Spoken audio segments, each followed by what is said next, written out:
Hotel style egg noodles வீட்டிலேயே செம டேஸ்ட்டாக செய்ய போகிறீங்களா? அப்படின்னா இந்த ரெசிபியை மிஸ் பண்ணாமல் பாருங்கள். வெறும் சில நிமிடங்களிலேயே காரம் மசாலா சூப்பரான ஃப்ளேவரோட எக் நூடுல்ஸ் ரெடி. கடைசி வரைக்கும் பாருங்கள். வாங்க வீடியோக்குள்ளே போகலாம். இந்த எக் நூடுல்ஸ் செய்கிறதுக்கு நான் கடையில் லூஸ் நூடுல்ஸ் தான் எடுத்துருக்குறேன். இது பேக்கெட்டில் வர நூடுல்ஸ் இல்லை, லூஸாக விற்பாங்க, சொரியலாக விற்பாங்க. அது நல்ல மொத்தமாக இருக்கும். அந்த நூடுல்ஸ் ஆகலம் குட்டியாக உடைக்காமல் நான் கொஞ்சம் பெரிய பெரிய துண்டுகளாக தான் பாருங்கள் இதே மாதிரி உடைச்சி எடுத்துக்கொள்ளுங்க. நான் 300 கிராம் எடுத்துருக்கிறேன். இதை ரைஸ் குக்கரில் தான் நான் அவிச்சு எடுக்க போகிறேன். அதுவும் லைட்டான ஹீட்டில். ஏன்னா சுடுதண்ணியில் ஏற்கனவே தண்ணியை கொதிக்க வச்சுட்டு சுடுதண்ணி தான் சேர்த்துட்டு அதை ஸ்விட்ச் ஆன் பண்ணி ஒரு 10 நிமிஷம் விட்டுட்டு உடனே ஆஃப் பண்ண போகிறேன். கல் உப்பு சேர்த்துக்கொள்கிறேன். அதோட இந்த நூடுல்ஸுக்கு தேவையான மஞ்சத்தூள் சேர்த்துட்டு சுடுதண்ணி நல்லா கொதித்த தண்ணியாக இருக்கணும். அப்போ உங்களுக்கு டக்கண்டு ஒரு 5லிருந்து 10 நிமிஷத்துக்குள்ளேயே வெந்து வந்துடும். கூட கொதிக்க விட்டிங்கன்னு சொன்னால் களி மாதிரி போயிடும். நூடுல்ஸ் நல்லா குழஞ்சி போயிடும். அதனால் 10 நிமிஷமும் உங்களுக்கு கூடன்னு தான் நான் சொல்லுவேன். ஒரு 5 நிமிஷத்துக்குள்ளேயே அது அவிஞ்சு வந்துடும். பாருங்கள், தண்ணி நல்லா கொதிச்சுட்டு இருக்குது. அதனால் நீங்கள் சூச் போட்டு ஒரு கொஞ்ச நேரத்திலேயே நல்லா கொதி வந்துடும். அந்த கொதிச்சு வர டைமில் நீங்கள் சூச்சை ஆஃப் பண்ணிட்டீங்கன்னு சொன்னால் உங்களுக்கு நூடுல்ஸ் ரெடி ஆயிரும். நீங்கள் உடனே வடித்து எடுக்கலாம். பாருங்கள், இங்கெல்லாம் நான் மரக்கறி எடுத்துருக்கிறேன், லீக்ஸ் எடுத்துருக்கிறேன், ஒரு பெரிய கேரட், 4 உருளைக்கிழங்கு, 3 கத்தரிக்காய் எடுத்துருக்கிறேன். இதை இனி கட் பண்ணி எடுக்கணும். பாருங்கள், நூடுல்ஸ் நான் நல்லா கொதி வந்தோடனே அப்படியே ஆஃப் பண்ணிவிட்டு வடித்து எடுத்து கொண்டு வந்துட்டேன். பாருங்கள், கணக்கான பதத்தில் இருக்குது. நீங்கள் கூட இதண்டிங்கன்னு சொன்னால் நூடுல்ஸ் குழஞ்சு போயிடும். அதோட பெக்கெட் நூடுல்ஸுக்கு நீங்கள் கொதிக்க விடணுமெண்டு அவசியம் இல்லை. என்னடா அது சேமியா மாதிரி இருக்கும், அதனால் குழஞ்சு போயிடும். நீங்கள் நல்லா கொதித்த தண்ணின்னு சொன்னால் தண்ணியை சேர்த்துட்டு மூடி விட்டுட்டு ஒரு 5 நிமிஷத்தில் வடிச்சிங்கன்னாலே பெக்கெட் நூடுல்ஸ் அவிஞ்சு வந்துடும். பட் இது கொஞ்சம் மொத்த மண்டபடியாக நான் கொதிக்க விட்டு இருக்கிறேன். லீக்ஸை இதே மாதிரி கட் பண்ணி எடுங்க. அதே மாதிரி நான் உருளைக்கிழங்கு கேரட் லீக்ஸ் எல்லாம் பொரிச்சு தான் எடுக்க போகிறேன். அதனால் ஒரு பெரிய பவுலில் சேர்த்துக்கொள்கிறேன். இதே மாதிரி செய்து கொடுத்து பாருங்கள். திரும்ப திரும்ப கேட்பாங்க, ரொம்பவே டேஸ்ட்டாக இருக்கும். தூள் உப்பு சேர்த்துக்கொள்கிறேன். இந்த உருளைக்கிழங்கு கேரட் கத்தரிக்காய்க்கு தேவையான மஞ்சத்தூள் கொஞ்சமாக சேர்த்துட்டு இதை நாங்கள் நல்லா ஃப்ரை பண்ணி எடுக்கணும். ஒரு தாச்சி அடுப்பில் வச்சுட்டு இதை பொரிக்கிறதுக்கு தேவையான எண்ணெய் சேர்த்துக்கொள்கிறேன்.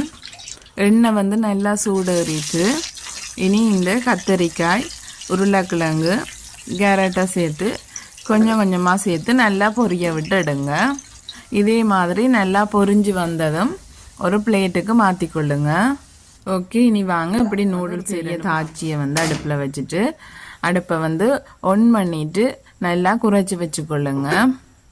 நான் இந்த கத்தரிக்காய் உருளைக்கிழங்கு பொரிச்ச எண்ணெயை தான் சேர்க்கிறேன்.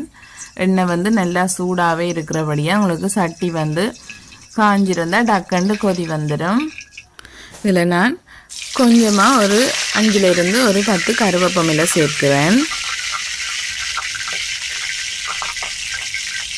அதே மாதிரி வெட்டி வச்சுருக்கிற லீக்ஸையும் சேர்க்கிறேன். இதில் நீங்கள் பீன்ஸ் சேர்க்கலாம், அதே மாதிரி கோவா அது எல்லாமே சேர்த்து வதக்கலாம். பட் நான் இன்றைக்கு லீக்ஸ் மட்டும்தான் சேர்க்கிறேன். சேர்த்துட்டு ஒருக்கா நல்லா மிக்ஸ் பண்ணி விடுறேன்.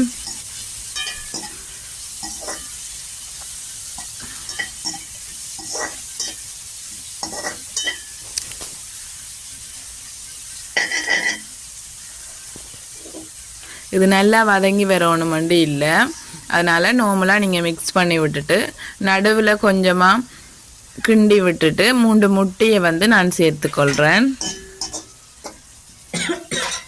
முட்டையை சேர்த்தோன்னா மிக்ஸ் பண்ணி விடாதீங்க, கொஞ்சம் விட்டுட்டு அதுக்கு பிறகு மிக்ஸ் பண்ணி விடுங்க.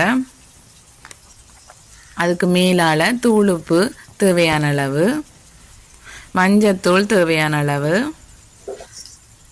கட்டர்தூள் உங்களோட உரைப்புக்கு ஏற்ற மாதிரி சேர்த்துக்கொள்ளுங்க. கிட்ஸ் விரும்பி உரைப்பு சாப்பிடுவாங்கண்டா உரைப்பு சேருங்க. அப்படி இல்லாட்டி நீங்கள் லைட்டாக மிளகுத்தூள் மட்டும் சேருங்க. பட் எங்கட விட்ட கிட்ஸ் நல்லா உரைப்பு சாப்பிடுவாங்க. அதனால் நான் கட்டர்தூள் கொஞ்சம் கூடுதலாகவே சேர்க்கிறேன். சேர்த்துட்டு ஒருக்கா மிக்ஸ் பண்ணி விடுங்க. இதே மாதிரி நல்லா மிக்ஸ் பண்ணி விட்டிங்கன்னு சொன்னால் அந்த முட்டை புட்டு பதத்துக்கு திரண்டு வரும். இனி இந்த சேர்த்து வச்சுருக்கிற நூடுல்ஸை நான் சேர்க்க போகிறேன். கொஞ்சம் கொஞ்சமாக சேர்த்துட்டு லேயராக சேர்த்துக்கொள்ளுங்க.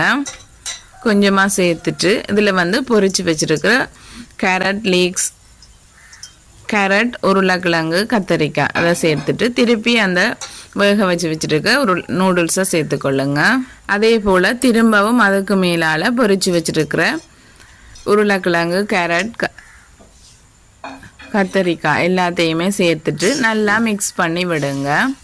ரொம்பவே டேஸ்ட் அண்ட் ஹெல்த்தியான எக் நூடுல்ஸ் வந்து ரெடி ஆயிடுச்சு. இது வந்து கிட்ஸ் எல்லாருக்குமே ரொம்பவே கலர்ஃபுல்லாக இருக்கும், அதனால் அவங்களுக்கு ரொம்பவே பிடிக்கும். கண்டிப்பாக அவங்களோட வீடுகளில் வந்து ட்ரை பண்ணி பாருங்கள். எல்லாருக்குமே பிடிச்ச ஒரு ரெசிபி இது. வந்து கொஞ்சம் மொத்த நூடுல்ஸ் உள்ளபடியாக சாப்பிடவும் நல்லா ஆசைப்படுவாங்க. ஏன்டா சேமியான்னு சொன்னால் டக்குண்டு கரைஞ்சி போயிடும் சேமியா நூடுல்ஸ்ண்டா. பட் இது வந்து ரொம்பவே டேஸ்ட்டாக இருக்கும்.